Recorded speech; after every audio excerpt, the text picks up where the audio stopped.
Hello, fellow beach maniacs and island music lovers. Welcome to the Beach Maniac Island Music Podcast, where we dive into the stories behind the music. I'm your host, the beach maniac himself, Bill Hurley. In this episode, we talk with Mark Mulch, who is a relative newcomer to the Trop Rock community, but has had big success in a short period of time. Mark moved from New Jersey to Nashville 19 years ago and has built a successful career writing and performing in Nashville, but now has found a home in the Trop Rock island music community, and he is all in.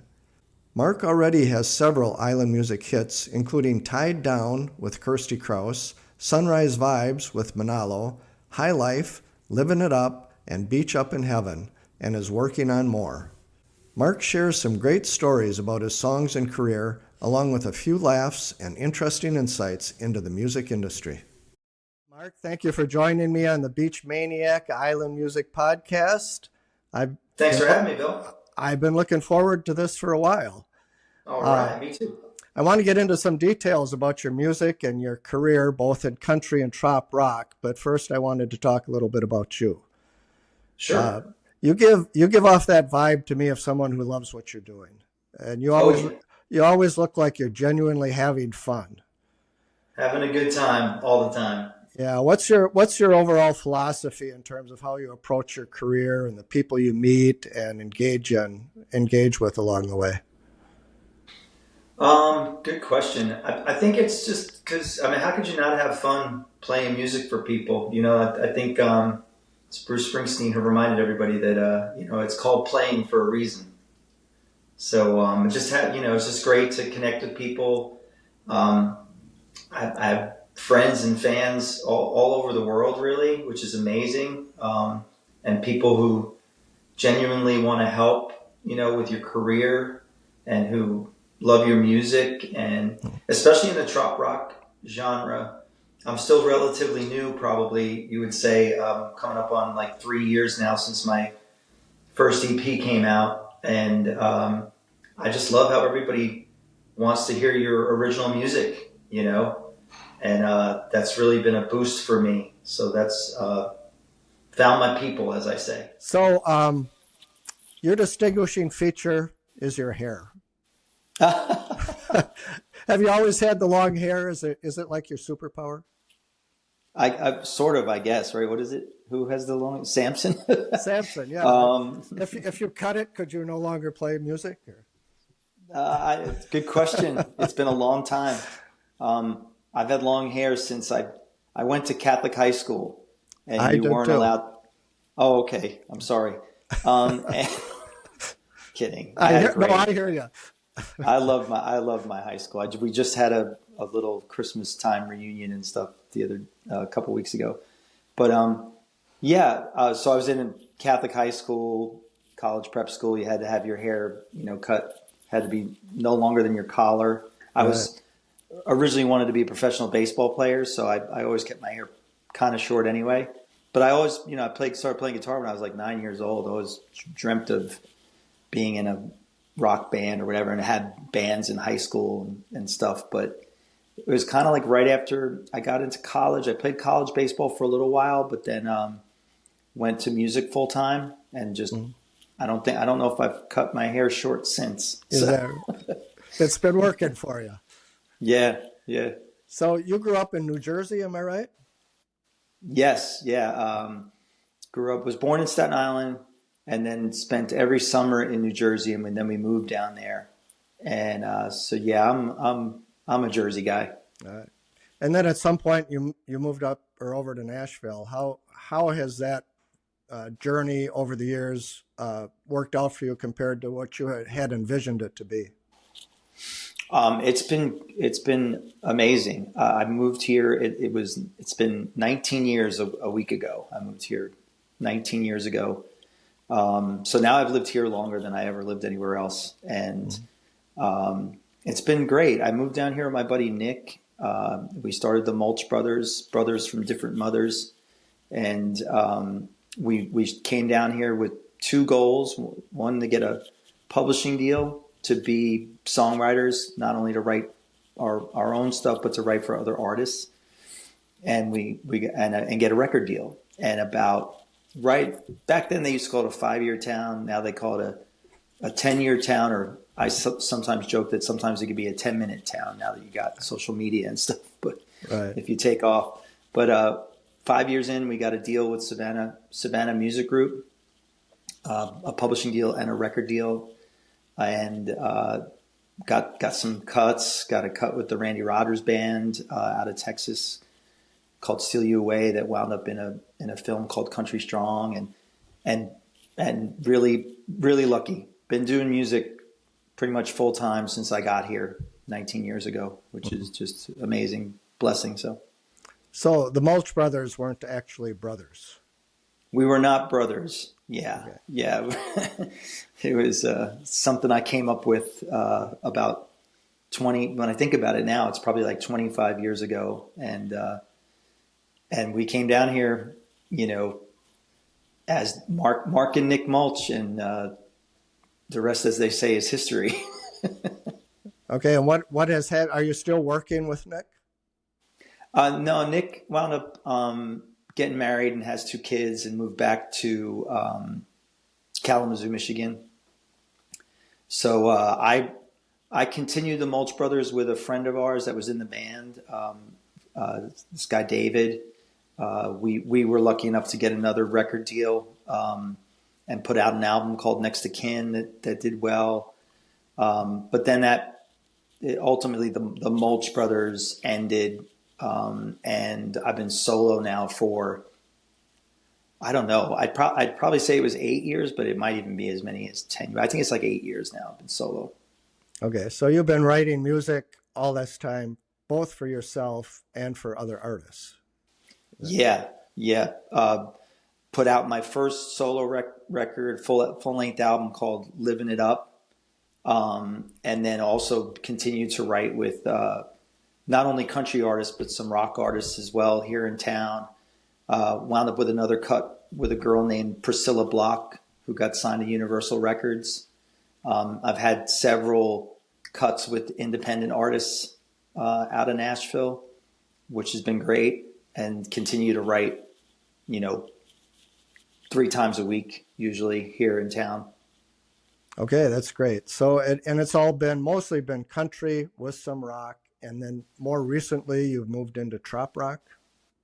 Yeah, so I would say it's coming up on 3 years now. You know her well. I think you had her on your podcast, Kirstie Kraus. Right. She asked me to do a weekend run up in Wisconsin for like a Parrot Head party, Jimmy Buffett thing up there.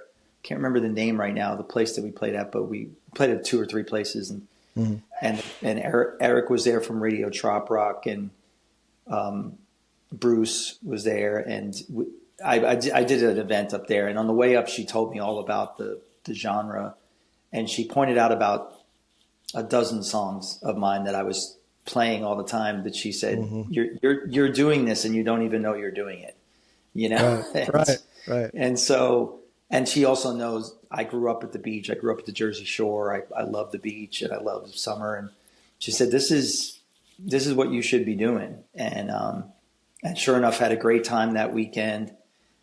Bruce just sort of inadvertently said to me at the end of it, you should do a Trop Rock album for us, and I took it to heart and came back to Nashville and started writing. And that's when I put together Days in the Sun. Wonderful. So are you now focused more on Trop Rock, or is it just still a mix, or they just cross over naturally? Well, they crossed over naturally, but now I'm 100% in with the Trop Rock. This released the EP. I guess that was 23. 24 was a couple of singles, including, can't see this if we're good, but I got my Sunrise Vibes coffee mug right here. Sunrise Vibes with Monallo. Yeah, I love that song.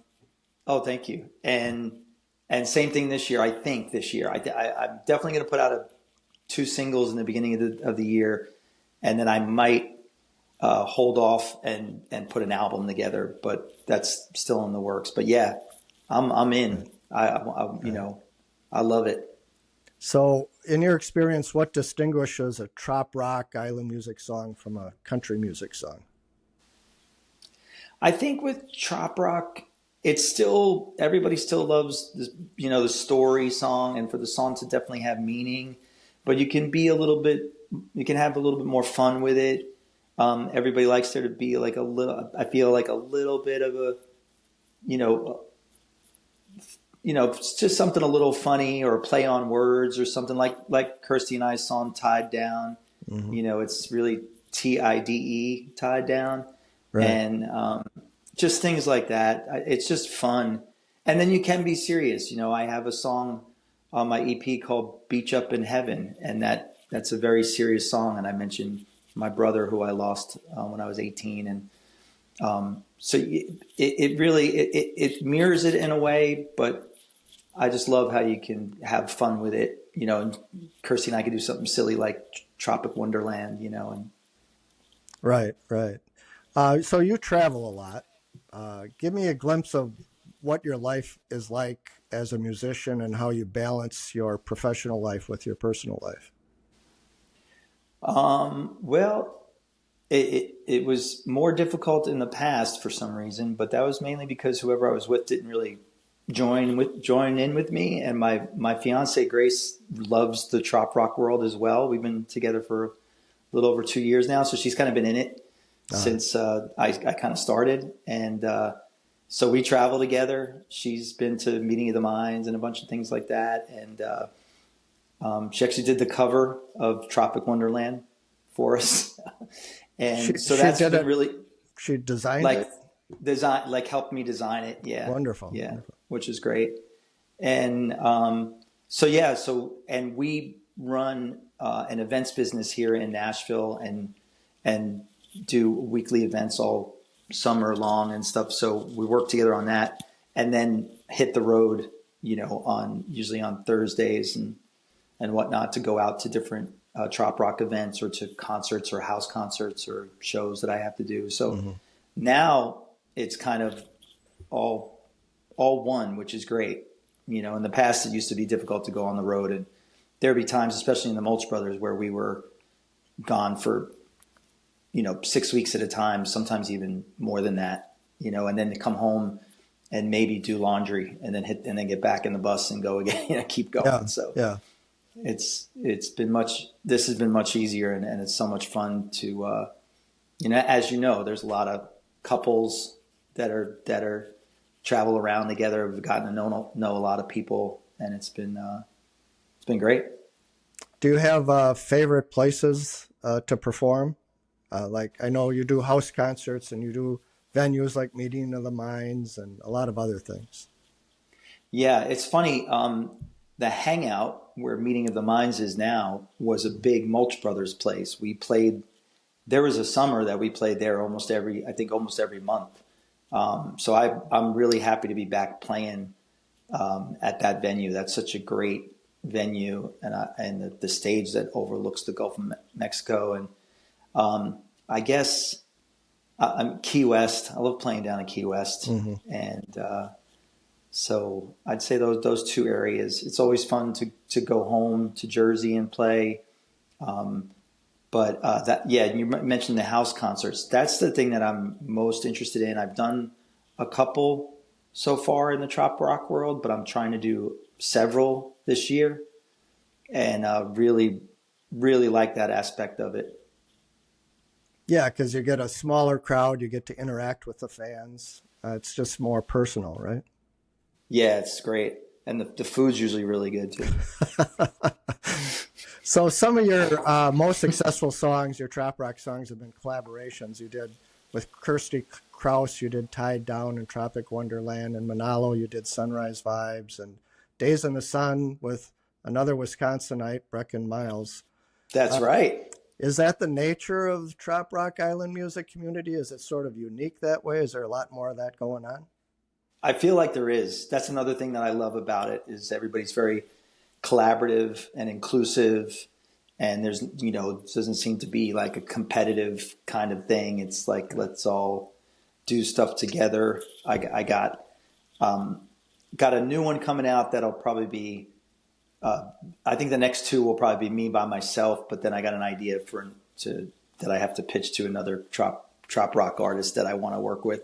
And, but I do love that. I love the collaboration, and me and Monallo, that was a great full circle moment, because we actually met outside of the trop rock world at a songwriter festival in Fort Myers Beach a couple of years ago, called the Island Hopper Songwriter Festival. And then we ran into each other at meeting at the Mines, not this past year, but the year before in 23. And we're just like, wow, you're doing this? Oh, I'm doing this too.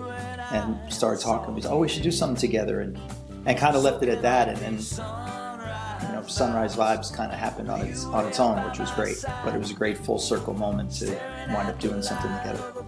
Which one of you instigated the Sunrise Vibes? Technically Monallo, technically Monallo's wife. Because she took a picture of the sunrise down in Fort Myers. She would apparently do this every once in a while on the way to work and send it to him. He posted it on Instagram and just simply put Sunrise Vibes. And I texted him immediately when I saw it on Instagram and said, that's our song. We have to write that. Let's write it. And I had some ideas already coming to my head. And I texted it to him, and he texted me back some more lines, and I texted him back some lines. And the next thing I knew, I had another text from him, and it was a voice memo, and he had started singing a little bit. And then I sent him something back and sang back some more stuff. And then months later, we finished it on Zoom, and then he came to Nashville, and we recorded it here. I love that. And that song has such an upbeat feel to it. It just is a fun song to listen to. Thank you. It just makes you feel good listening to it. Yeah, good. Thank you. Sometimes it's right where we are. This horizon's all we ever need. Soaking up these sunrise vibes, with you here by my side, staring at the light of a brand new day. Cup of coffee in my hand, sitting in the sand.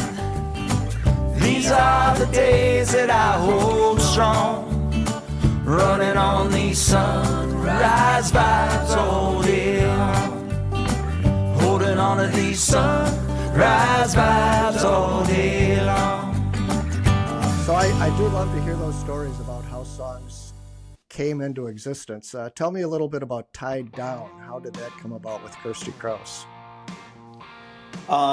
With Kirstie, it was, of course, being that she introduced me to the genre, I wanted to make sure that we wrote something together for the first EP. And we got together one day here in Nashville, and I think we started talking about how it's funny because I wasn't, dating someone at that time, and neither was she, and we were both having trouble with balancing it, like you said. And then we started talking about that and how it's hard to, you can't really get tied down being a musician. And then we did the play on the title TIDE and tried to throw in some lyrics that fit that, and then basically just singing about how, if you want to be with us, you're probably gonna have to come with us, and otherwise we can't be tied down.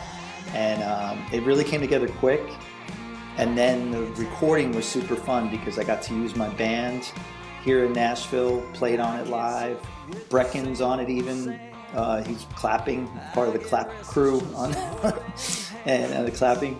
And it just had a great fun. We had a great time. We did that we recorded it with Lee Turner, who works with Darius Rucker and several other artists here in Nashville. And then we finished it with Daniel Dennis, who's the guy that I use for most of my stuff, or I work with on most of my recordings. Just super fun, and what that song has done and how it really helped me break into the genre is just blows my mind. Yeah, it's a unique song because it's like part country, part rock, part blues, part trop rock. It kind of mixes it all together into one song. Yeah, maybe that's what did it. Even when I catch it on the radio, you know, sometimes I'm the beginning of it. I'm like, oh, what's this? And like, oh, it's me. Like it's, you know, and that's a good sign because it's just got a great. And I think part of that is because we were all together at the studio, and the band got to jam on it, and it just has a really fun live feel to it. And I'm just really grateful that everybody got behind that. Get tied down.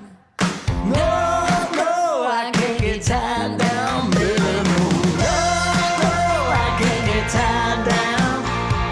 No, I can't get tied down, baby. No, I can't get tied down. The very next day I'll be sailing away. I can't get tied down. I can't get tied down.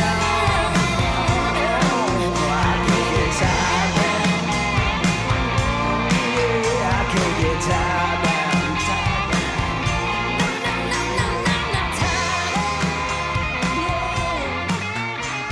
Somewhere on the beach, feeling high. All right. And you mentioned this earlier a little bit. One of your most beautiful and meaningful songs is Beach Up in Heaven. Can you tell us a little bit more about the story behind that song? Sure. That was a tough one to just write, and even a tougher one to sing. It's still a tough one to sing. Grace has encouraged me to perform it every time I play, if I can, because everybody kind of has that place, and a lot of people have the same story. So it's mostly about where I grew up and where we spent our summers, which is Ocean Beach, New Jersey. A lot of people know Seaside Heights, New Jersey, and Point Pleasant, New Jersey area, the boardwalks and stuff. And then I sing about hoping to see my brother again, which lost my brother when I was 18 and he was 29. And just that, to me, I read a book that was called What If God Was the Sun? And it was basically about a guy who doesn't understand why he keeps going to the same party every day, and it's a family party, and all of his relatives are there and all the people that he loves, and he starts to realize that other people are there that are that have passed away, and then he realizes that he's actually crossed over himself. And so it came from a very heavy kind of thing like that. I got together with my two co-writers here in Nashville and told them that story, and then told them that I wanted it to be, to me, heaven would be being, you know, at Ocean Beach every day, but everyone who's passed is back. You know, we're all back together again. And to me, that would be my version of heaven. We had, right about the time that I was writing it, I had the idea in my head for a while, and right at the time that we were writing it, 2 months before that, I lost one of my best friends who was like a brother to me, and he was in our band. The Lemongrass Band is what we had a band in Jersey that did really well for a while, and two of my family members, my nephew and my brother-in-law, were in it. And so AJ, our bass player, we lost him suddenly, and so there's a part, that second verse, about, you know, we'll play Guitars Among the Stars and sing Springsteen all night long, and we'll get the band back together before too long, is about, you know, someday we'll all get to play together again. When the sweet life ends, hope I see my brother, and we'll be catching waves again. And I hope the sun shines like gold, and the streets are paved with sand, and that salty blue-green water turns out to be the promised land. Yeah, I bet there's a beach up in heaven.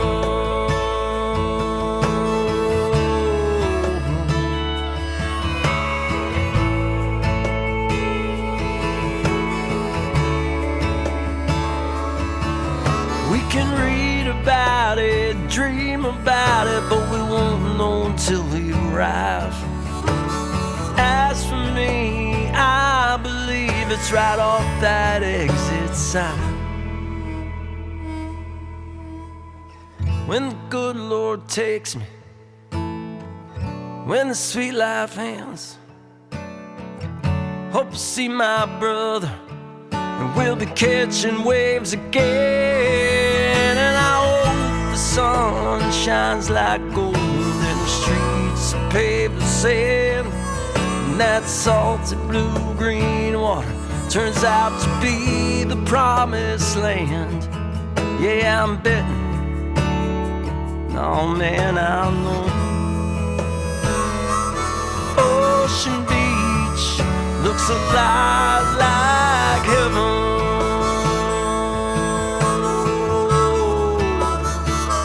a lot like heaven.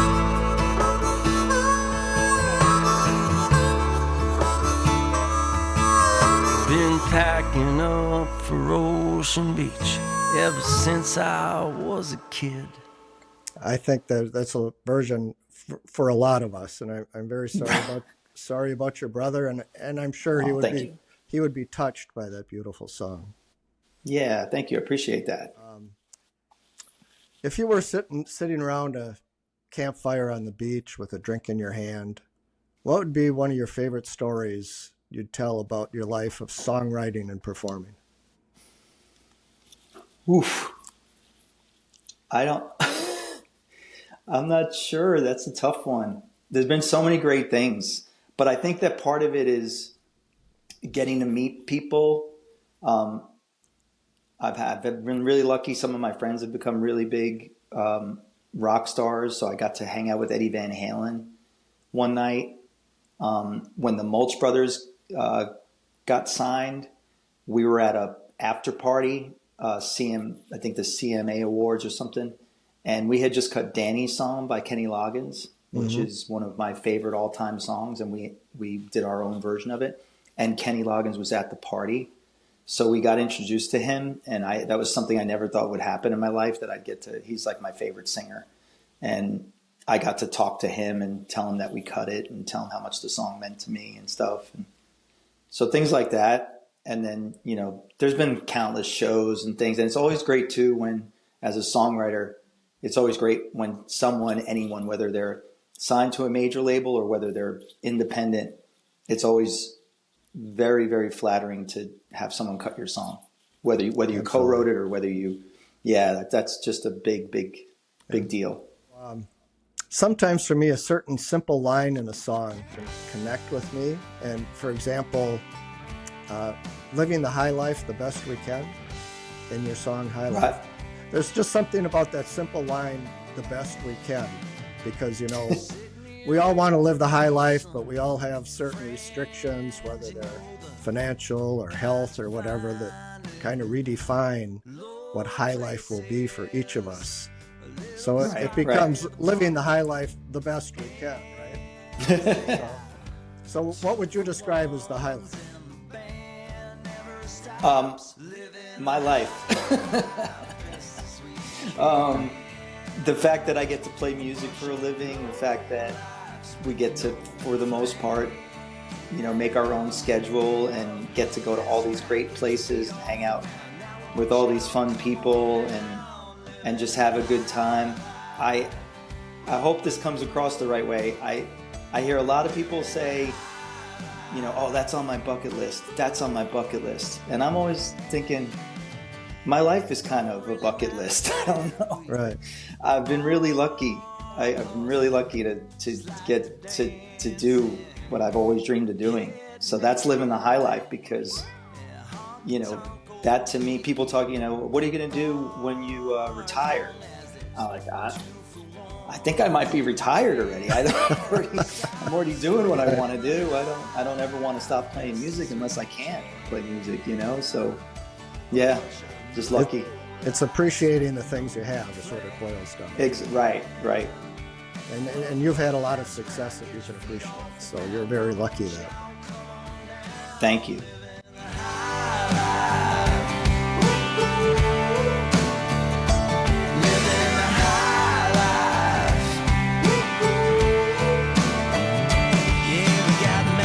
Shorty, she likes to drink 40s. When Tommy's on tequila, he'll be going after Sheila. She's a sweet senorita who loves a margarita. So bring it on the rocks, you might have a shot at the high life. owning the high life, living the high life best as we can. A bunch of low lives with no plan. Puff, puff, pass it round, get your feet off the ground. Now won't y'all come on down, living the high life. Living the high life. Owning the high life. Oh, we're all living the high life.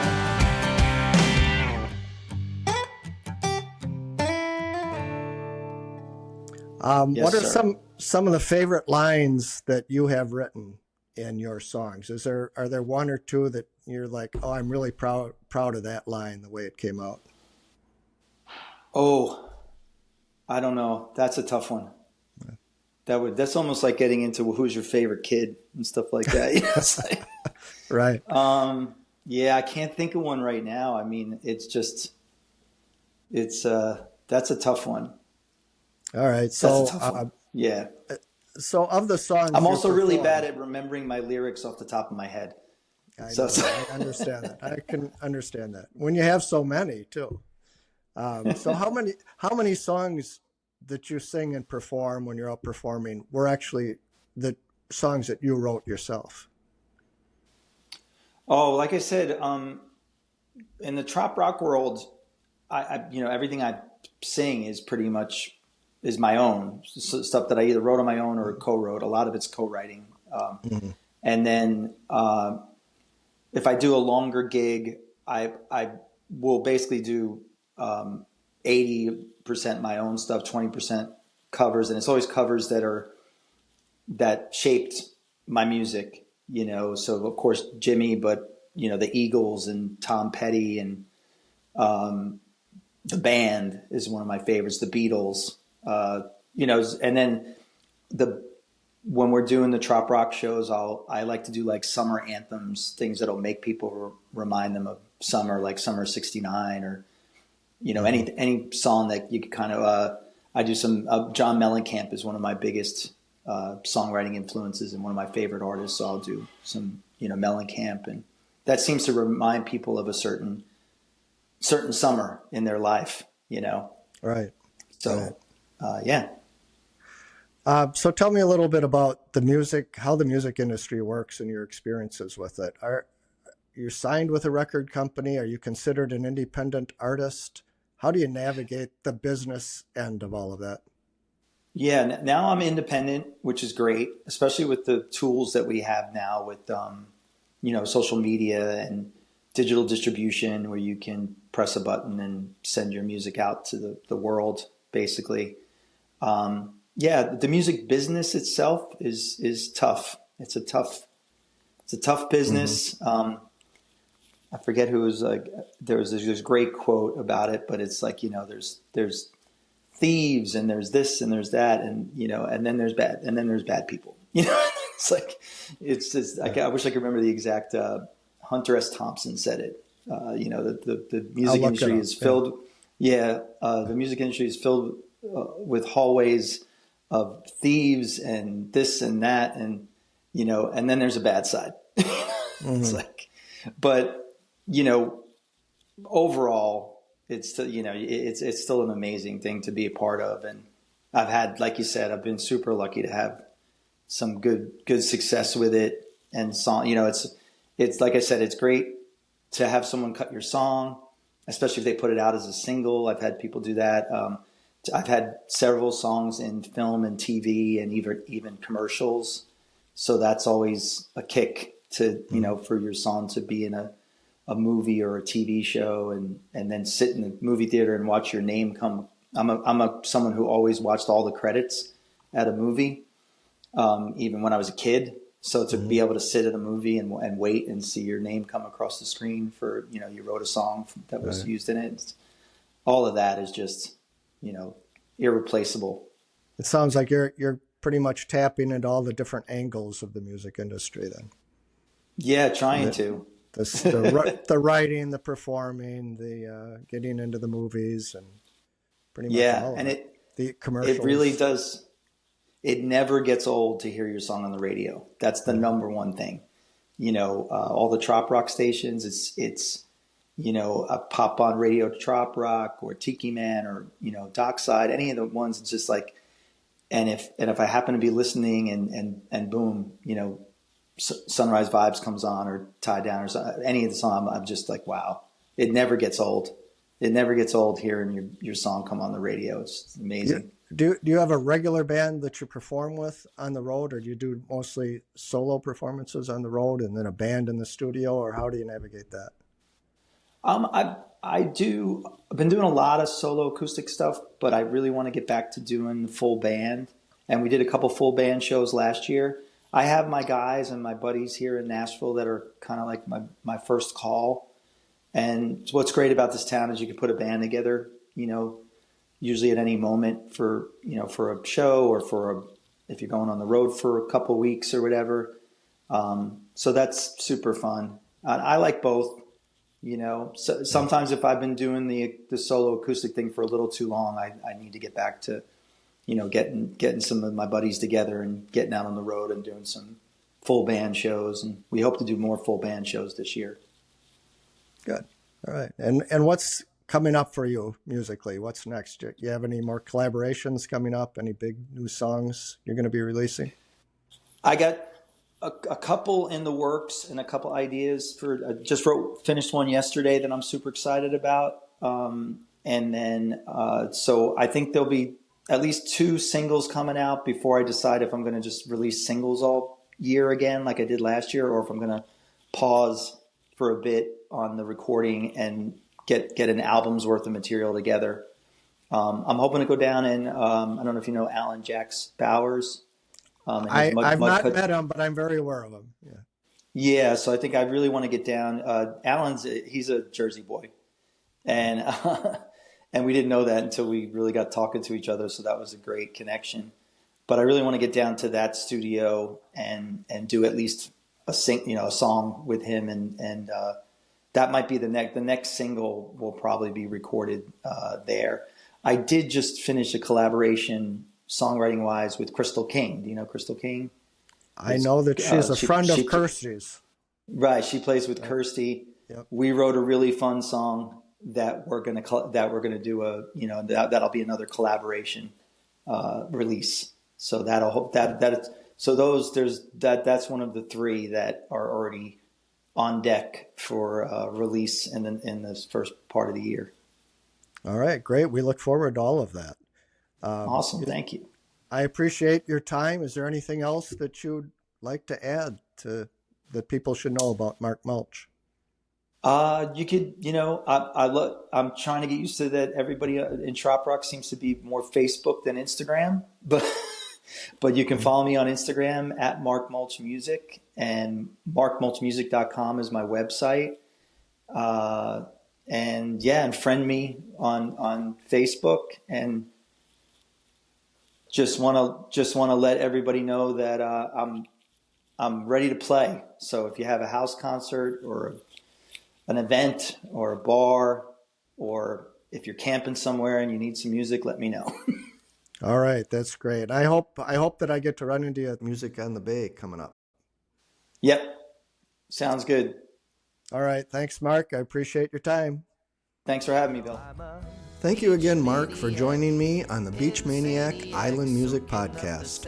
For more information about Mark Mulch, visit beachmaniac.com, where this podcast is housed and where you will find both an audio and video podcast, along with some clips, a blog with a podcast transcript, embedded videos of some of Mark's most popular songs, and links to Mark's website, Facebook page, and Instagram account. And thanks to everyone for joining me, Bill Hurley, the Beach Maniac, as we go behind the scenes and explore the magic behind the music. For more about me and my passion, visit beachmaniac.com or contact me at bill@beachmaniac.com. Remember, whether you're soaking up the sun or catching the waves, we hope you're feeling those good beach vibes. Until next time, keep the sand between your toes and the ocean breeze in your hair. Stay safe, stay cool, and we'll catch you on the next wave. Don't call me back home to that cold frosty dome. Just send money and throw me a kiss.